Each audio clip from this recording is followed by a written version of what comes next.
Netflix helped me catch my missing daughter of 4 years. My daughter Emma disappeared when she was 14, walking home from school on a Tuesday afternoon in March. I'm Michael, and for 4 years I've lived in the nightmare every parent fears most. The police searched for months. We hired private investigators. We posted flyers in every city within 500 miles. Nothing worked. Emma had simply vanished without a trace, like she'd never existed at all. My wife couldn't handle it, and moved in with her sister after the first year.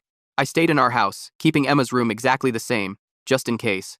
By year 3, even the private investigator admitted we'd exhausted every lead. The police had moved Emma's case to inactive status. Everyone told me I needed to accept that she was gone, probably dead.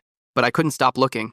Last month, I was watching a Netflix documentary about teenagers living on the streets in major cities. Depressing stuff, but I watched everything about missing kids, hoping for any sign. I was half paying attention, scrolling through my phone, when something made me look up. A girl walked past the camera in the background. Just for 3 seconds while the interviewer was talking. She was older, different hair color, but something about the way she moved made my heart stop. I rewound it 5 times, staring at that brief glimpse. It looked like Emma. Older Emma, but that was impossible. The documentary was filmed in Seattle, and we lived in Phoenix. I'd checked Seattle dozens of times over the years. I started watching more Netflix content filmed in Seattle. Random indie films, local documentaries, travel shows, anything with street footage or crowd scenes. It became an obsession, scanning every face and every background shot. Then I found her again. A comedy special filmed at a Seattle club 6 months ago. During the audience reaction shots, she was visible for maybe 4 seconds.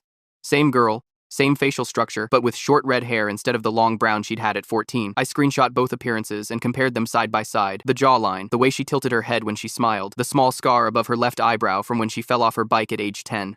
It was definitely Emma.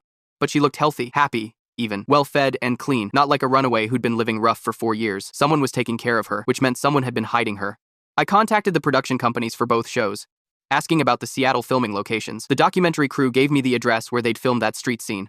The comedy club was called Laughs on Pike Street. I flew to Seattle that weekend and walked the neighborhood where the documentary was shot. Nothing looked familiar, but at the comedy club, I showed Emma's photo to the bartender. He recognized her immediately.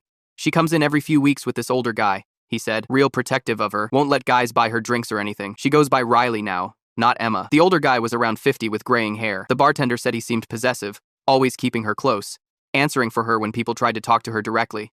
They always paid cash and left before the shows ended. I gave the bartender my number and asked him to call if she came in again. While I waited in my hotel room, I kept thinking about how healthy she looked, how she seemed to be living a normal life while I'd been falling apart searching for her. 3 days later, the bartender called. They were there. I raced to the club and saw her through the window, sitting at a corner table with a man who matched the description perfectly.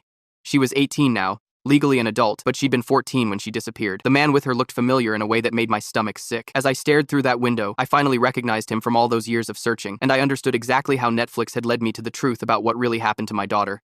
I pushed through the door of Laughs on Pike Street, my heart hammering against my ribs. 4 years of searching, of dead ends and false hopes, and now she's right here, sitting at a corner table with a man I finally recognize. Mr. Peterson, Emma's 8th grade math teacher. The realization hits me like a physical blow. I'd seen him dozens of times at parent-teacher conferences, school events, even passed him in the grocery store once or twice. He'd always seemed so normal, so unremarkable. Just another middle-aged teacher with graying hair and wire-rimmed glasses, the kind of man nobody looks at twice. The comedy show is in full swing, the performer on stage telling some joke about airline food that nobody at Emma's table seems to be listening to. Emma Riley, as she goes by now, is sipping what looks like a soda, her red hair catching the dim stage lights. Peterson sits possessively close, his arm draped across the back of her chair, fingers occasionally brushing her shoulder. I approach their table slowly, trying to control my breathing. Peterson sees me first. His eyes widen slightly behind his glasses, then narrow with recognition. He leans over and whispers something in Emma's ear. She looks up, confused, then alarmed. Emma, I say, my voice barely audible over the comedian's punchline and the resulting laughter. She stares at me with no recognition in her eyes. My name is Riley, she says, her voice deeper than I remember, more adult. I think you have the wrong person. Peterson stands up, positioning himself slightly in front of her. Sir, you're mistaken, he says, his voice carrying that same authoritative tone I remember from parent-teacher conferences. Please leave us alone. Emma, it's Dad, I say, ignoring him completely. I've been looking for you for 4 years. The people at the neighboring tables are starting to notice, turning to watch our interaction with curious expressions. The bartender who called me is watching from behind the bar, phone in hand, ready to call security if needed. I don't know you, Emma says, but there's uncertainty in her voice now. A slight tremor. She looks to Peterson. David, who is this? David, not Mr. Peterson anymore. He's reinvented himself, just as he's reinvented my daughter. He's nobody, Peterson says firmly. Just someone confused. We should go. You're not going anywhere, I say, stepping closer. Emma, you disappeared when you were 14, walking home from school on a Tuesday in March. I've been searching for you ever since. Emma's face pales. That's not, David told me. She stops, confusion clouding her features. What did he tell you, Emma? I ask softly. Peterson grabs Emma's arm. We're leaving, now. Take your hand off my daughter, I say, my voice deadly calm despite the rage building inside me. The comedian has stopped his routine, noticing the disturbance. The manager approaches, asking if there's a problem. Several patrons have their phones out, recording what they probably think is just a bar fight brewing. This man is harassing my daughter, Peterson says smoothly. We were just leaving. She's not your daughter, I say, pulling out my phone. Her name is Emma Lawson. She disappeared 4 years ago from Phoenix when she was 14. I'm her father, Michael Lawson. I show the manager the photos I've kept on my phone all these years. Emma's school picture from 8th grade, the two of us at her 13th birthday party, the last family vacation before she vanished. Emma stares at the photos, her expression shifting from confusion to something like fear. David, she says uncertainly. Don't listen to him, Riley, Peterson says urgently. Remember what I told you about your father, how he hurt you, how I saved you? The pieces fall into place with sickening clarity. You were grooming her, I say, the words tasting like bile. You were her math teacher. You took her. Emma's eyes dart between us, her world visibly crumbling around her. I don't understand, she stammers. The manager, seeing this as beyond a simple dispute, has called the police. I can hear sirens in the distance. Your name is Emma Lawson, I say gently. You have a small scar above your left eyebrow from when you fell off your bike when you were 10. Your favorite color was purple. You played clarinet in the school band. Your mother and I have been devastated since you disappeared. Something flickers in her eyes, recognition, memory, or maybe just doubt about the life she's been living. He's lying, Peterson says desperately. Riley, remember what we talked about? How your father would try to find you someday? How he'd say anything to get you back under his control? You convinced a 14-year-old girl her father was abusive, I say, the horror of it washing over me. You isolated her, changed her identity, moved her across the country. The police arrive, 2 officers pushing through the crowd that has gathered. Peterson immediately starts talking, claiming I'm harassing them, that I'm delusional. But Emma is still staring at the photos on my phone, her finger hovering over the image of herself at 13, brown hair falling past her shoulders, smiling in front of our house in Phoenix. I remember that house, she whispers, so quietly I almost miss it. The yellow door, Mom painted it because she said it was like bringing sunshine home. Peterson tries to pull her away, but one of the officers stops him. Sir, we need everyone to stay put until we sort this out. Emma looks up at me, really looks at me for the first time. Dad? She says, the word tentative, like she's testing it out. And in that moment, as the police separate us for questioning and Peterson continues his desperate lies, I see my daughter beginning to emerge from behind the identity he created for her. The long nightmare isn't over, not by a long shot, but after 4 years of searching, I finally found her. And I'm never letting her go again. The police officers separate us, one taking me to a corner near the bar while the other guides Emma away from Peterson. She keeps looking back at him, her eyes wide with fear and confusion. Not at me, at him, like she's terrified of being away from him. It makes my stomach turn. Sir, I need you to explain what's happening here, the officer says. His name tag reads Ramirez. I pull out my phone again, my hands trembling as I bring up the missing persons report I've carried digitally for 4 years. My daughter Emma Lawson disappeared from Phoenix when she was 14. That man, I point at Peterson, who's speaking urgently to the other officer, was her math teacher. He's had her this whole time. Officer Ramirez scrolls through the report, his expression shifting from skeptical to concerned. And you're certain that's your daughter? Look at her, I say, my voice breaking. The scar above her left eyebrow, her eyes, her face. She even remembered our house in Phoenix with the yellow door my wife painted. Across the room, Emma is shaking her head at whatever the female officer is saying to her. I can see her mouth forming the words Riley and David repeatedly. Peterson has positioned himself where she can see him, and he's making small gestures with his hand that seem to be calming her. He's still controlling her, I say, the realization dawning on me, even now. Officer Ramirez notices too and signals to his partner. They move Peterson further away, out of Emma's line of sight. Immediately, her anxiety seems to spike. She wraps her arms around herself, looking frantically around the room. We need to get them both to the station, Ramirez says. And sir, I think you should follow in your own vehicle. This situation is complicated. The next few hours are a blur of statements and evidence. I sit in an interview room at the Seattle Police Department, repeating my story to detectives who look increasingly grim as they cross-reference my information with the missing persons database. Mr. Lawson, Detective Warner says, sliding a cup of coffee across the table to me. She's in her 40s with short gray hair and eyes that have clearly seen too much. We've confirmed your daughter's identity through the national database. The fingerprints match those taken from her bedroom after her disappearance. Relief floods through me so intensely I have to put my head down on the table for a moment. When I look up, Warner's expression hasn't softened. There's more you need to know, she says carefully. We've been questioning both your daughter and James Peterson separately. Your daughter still believes her name is Riley Winters. She's convinced that Peterson, who she knows as David Winters, rescued her from an abusive home situation when she was 14. That's insane, I whisper. We never. I believe you, Warner says. Peterson's story is falling apart under questioning, but the psychological manipulation he subjected Emma to is extensive. We've seen cases like this before, but rarely with this level of sophistication. She slides a folder across the table. Inside are copies of driver's licenses, birth certificates, and school records, all for Riley Winters and her father David. The documentation looks legitimate at first glance. He created an entire false identity for her, Warner explains, and for himself. We found evidence of at least 3 other identities he's used in different states. This isn't his first time. My blood runs cold. Other girls?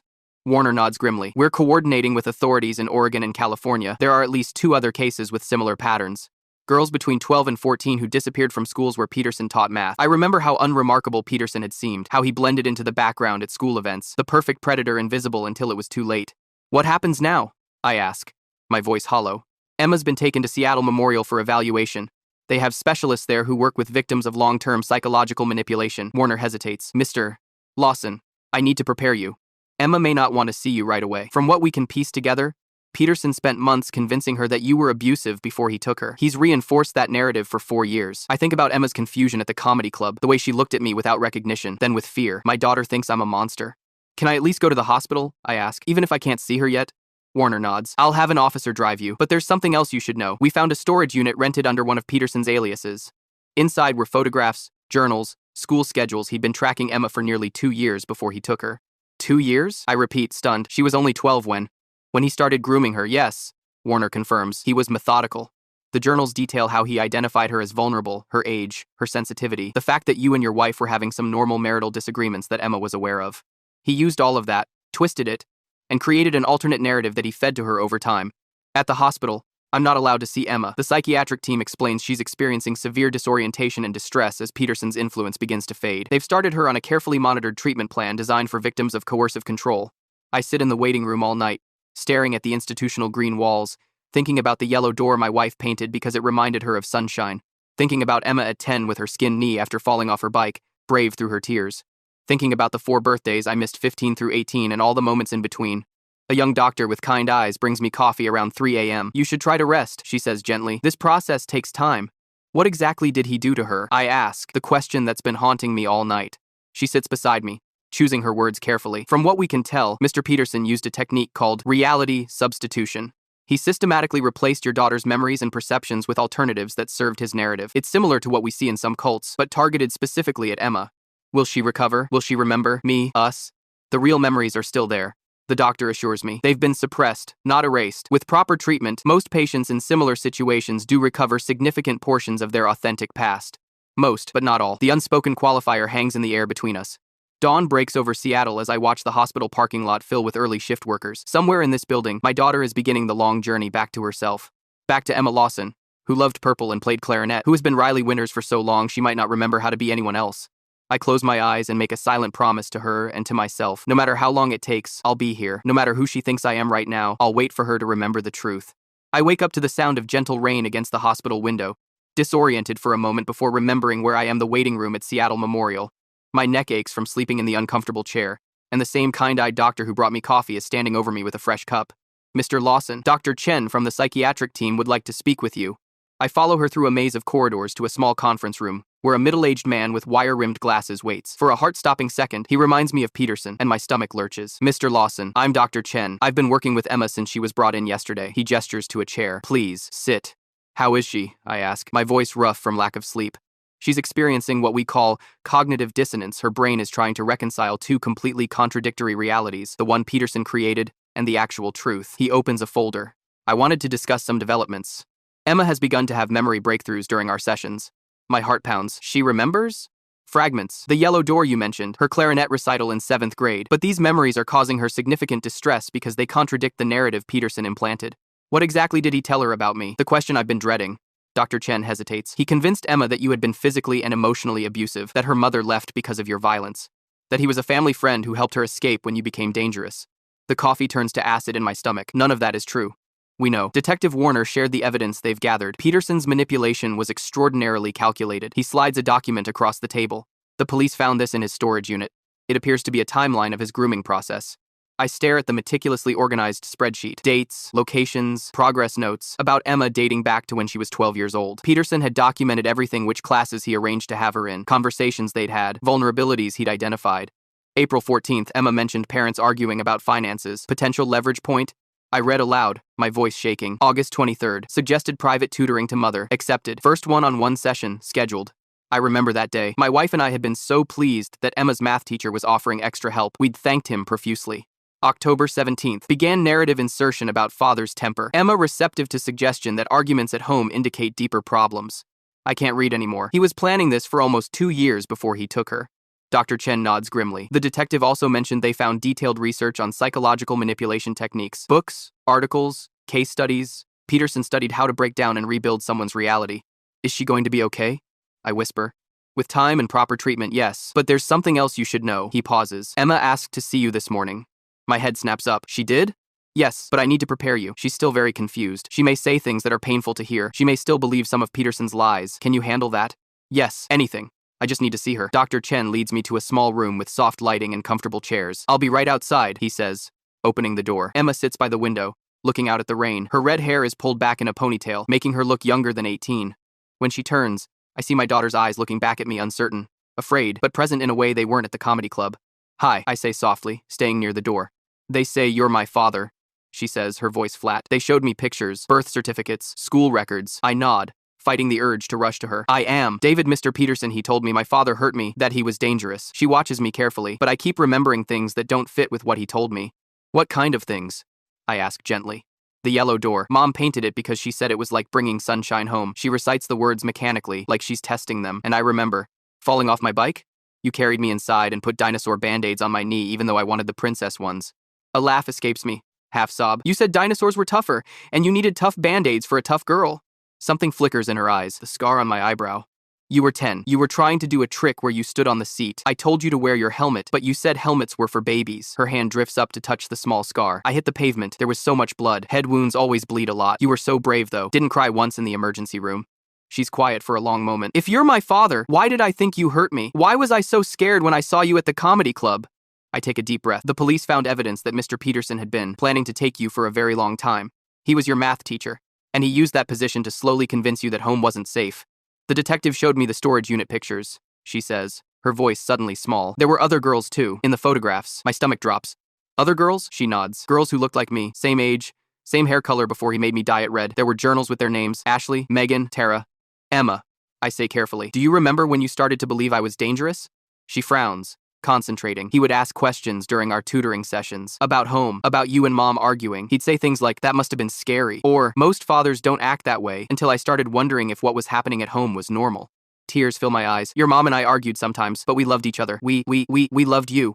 He showed me bruises, she says suddenly. On my arms. Said you did that. Emma, I never what? I know. She interrupts. I remembered during therapy this morning. He grabbed my arms during a tutoring session, squeezed, until it hurt. Then the next day, he pointed to the bruises and told me you'd done it when I was sleeping, that I'd blocked it out because it was too traumatic. The horror of it steals my breath. Emma, I'm so sorry. There's more, she says, her voice steadier now. In the hospital, when they were examining me, they found old fractures in my wrist that had healed. I told them you did that too, but I remembered today that Peterson broke my wrist when I tried to call Mom after he first took me. He said if I ever tried to contact anyone, he'd break the other one. I have to sit down. My legs suddenly unable to support me. The systematic cruelty of it. The calculated way he hurt her and blamed me is almost too much to comprehend. Did he? I can't finish the question. The doctors did tests, she says, understanding what I'm asking. They said there's no evidence of sexual abuse. He wasn't interested in that. He wanted, she struggles to find the words. He wanted to own me, control me, make me completely dependent on him. We sit in silence for a moment, the weight of 4 lost years hanging between us. The doctor says I might never remember everything. She finally says that Peterson did something called reality substitution, but I remember the yellow door, and I remember you carrying me after I fell off my bike. She looks directly at me, and for the first time, I see recognition in her eyes. Dad, she says tentatively, testing the word. And in that moment, I know that whatever happens next, however long the road ahead might be, my daughter has begun to find her way back to herself, back to me. I'm here, Emma, I say. I've always been here. The courtroom feels like it's closing in on me as Emma takes the stand. It's been 3 months since that night at the comedy club in Seattle, and Peterson's trial is finally underway. Emma sits tall, her hands folded in her lap, but I can see the slight tremor in her fingers as she's sworn in. She's dyed her hair back to its natural brown, though it's still short, a physical reclamation of herself that her therapist suggested might help with the healing process. The prosecutor, a sharp-eyed woman named Valerie Reyes, approaches Emma with gentle confidence. Miss Lawson, can you tell the court how you first met James Peterson? Emma's voice is steady but quiet. He was my 8th grade math teacher in Phoenix. I was 12. And when did your relationship with Mr. Peterson change from teacher-student to something else? Emma takes a deep breath. He offered to tutor me after school. My parents, she glances at me briefly, they thought it was great that a teacher was taking extra interest in my education. As Emma details Peterson's methodical grooming process, I grip the edge of the bench so hard my knuckles turn white. The jury listens intently as she explains how Peterson spent nearly 2 years isolating her, planting seeds of doubt about her home life, and gradually constructing an alternate reality where I was the villain and he was her savior. He would create situations, Emma explains, her voice growing stronger, like squeezing my arms until they bruised, then the next day telling me my father had done it while I was sleeping. He said I'd blocked it out because it was too traumatic. A woman on the jury covers her mouth in horror. I can't look at Peterson sitting at the defense table, his face a mask of practiced concern. His lawyer had tried to argue that Emma was an unreliable witness due to the psychological manipulation she'd experienced, but the judge allowed her testimony given the mountain of physical evidence backing her account. And what happened on March 12, 4 years ago? Reyes asks. That was the day he took me, Emma says. He told me my father was planning to hurt me that night. He showed me text messages that looked like they were from my dad to him, threatening me. I now know they were fake, but at the time, she pauses. At the time, I believed him. He said he was going to help me escape, that we had to leave immediately. She describes how Peterson drove her across 3 states, changing vehicles twice before reaching Seattle. How he broke her wrist when she tried to call her mother a few days after they left Phoenix. How he convinced her to dye her hair, change her name, and create an entirely new identity as Riley Winters. He made me rehearse my new life story for hours every day, she says. If I got details wrong, or mentioned my real past, he would withhold food, or lock me in a closet until I remembered correctly. When Peterson's lawyer cross-examines her, trying to suggest she went willingly, Emma doesn't flinch. I was 14 years old, she says firmly. I had been systematically manipulated by an adult I trusted for almost 2 years. There was no willingly about it. After Emma's testimony, the forensic psychologist who evaluated Peterson takes the stand, explaining to the jury how his journals revealed a man who viewed psychological control as the ultimate form of power. Mr. Peterson didn't just want physical custody of these girls, the psychologist explains. He wanted to own their minds, to rewrite their histories and identities until they believed his version of reality was the only truth. The prosecution presents evidence from Peterson's storage unit photographs, journals, identity documents for 3 different aliases. Most devastating are the files on other girls, Ashley, Megan, and Tara, all of whom disappeared from schools where Peterson had taught before Phoenix. During a break in the proceedings, I step outside for air, overwhelmed by the clinical dissection of what happened to my daughter. Dr. Chen finds me there, having attended to support Emma. She's doing remarkably well, he says. Her ability to separate Peterson's implanted narratives from reality grows stronger every day. Will she ever fully recover? I ask. Dr. Chen considers this. Recovery isn't about returning to who she was before. It's about integrating her experiences into who she's becoming now. Emma is extraordinarily resilient. When the trial resumes, Detective Warner testifies about finding Ashley Reeves, one of Peterson's previous victims, living under a false identity in Portland. Like Emma, she had been convinced her family was abusive. Unlike Emma, she had been with Peterson for 7 years and had a 2-year-old child. Emma's testimony was crucial in locating Ashley. Warner explains. She remembered Peterson mentioning specific landmarks near where his niece lived. Those details led us to Ashley's apartment. The trial lasts 2 weeks. Peterson is found guilty on all counts: kidnapping, child endangerment, assault, and false imprisonment. The judge sentences him to 25 years without possibility of parole, plus additional time for the crimes against his other victims. As we leave the courthouse, Emma walks with her shoulders straight, though I can see the emotional toll the trial has taken. We're halfway to the car when a woman approaches my wife, Sandra, Emma's mother. She looks older than when she left 3 years ago, her face lined with grief and regret. She'd flown in for the trial but had sat in the back of the courtroom, uncertain of her welcome after leaving when the search for Emma seemed hopeless. Emma, she says softly. Emma stares at her mother, a complex mix of emotions crossing her face. Mom, slash.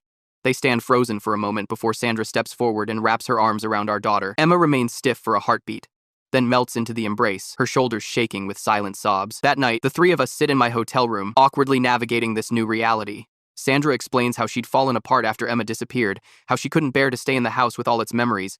I thought it would be easier if I wasn't constantly reminded, she says, her voice thick with regret. But it wasn't easier anywhere. I understand, Emma says quietly. Peterson made sure I couldn't remember anything clearly either. It's like we were both running from the same pain. Later, when Sandra steps out to take a call from her sister, Emma turns to me. I want to help the others, she says. Ashley, Megan, Tara, they're going through what I went through, but they've been living in Peterson's reality even longer. Are you sure? I ask. You've been through so much already. She nods firmly. I remember what it was like, believing everything he told me. If I'd been with him longer, she trails off. They need someone who understands, who can show them there's a way back. 2 weeks later, Emma sits across from Ashley Reeves in a specialized therapy center outside Portland. Ashley's son plays nearby with toys, while Emma gently explains how Peterson created false memories, how he used the same techniques on both of them. I watch from behind a one-way mirror with Dr. Chen, marveling at my daughter's strength as she helps another survivor begin to untangle reality from fiction. This is remarkable, Dr. Chen murmurs. Emma's using her trauma to create something healing. It's not common to see this level of resilience and empathy so soon. When Emma emerges from the session, She looks drained but determined. She remembered her real birthday today, she tells me. Not the one Peterson gave her. It's a start. On the drive back to our temporary apartment in Seattle, Emma is quiet, looking out at the city that was her prison for 4 years and is now, strangely, becoming a place of healing. Dad, she says suddenly, I think I want to study psychology when I start college next year. I want to understand what happened to me, to us. Whatever you want to do, I'm behind you, I tell her. And I think I want to keep using Riley sometimes, she adds, not because it's who he made me, but because parts of her are still me, the strong parts that survived. I nod, understanding that my daughter isn't just Emma anymore, and never will be again. She's Emma and Riley, both the girl who disappeared and the young woman who endured. The survivor who's helping others find their way back from the darkness. As we reach our apartment, Sandra is waiting outside with takeout bags. The three of us aren't a family the way we once were, but we're learning to be something new. Something built on truth rather than Peterson's lies. And for now, that's enough.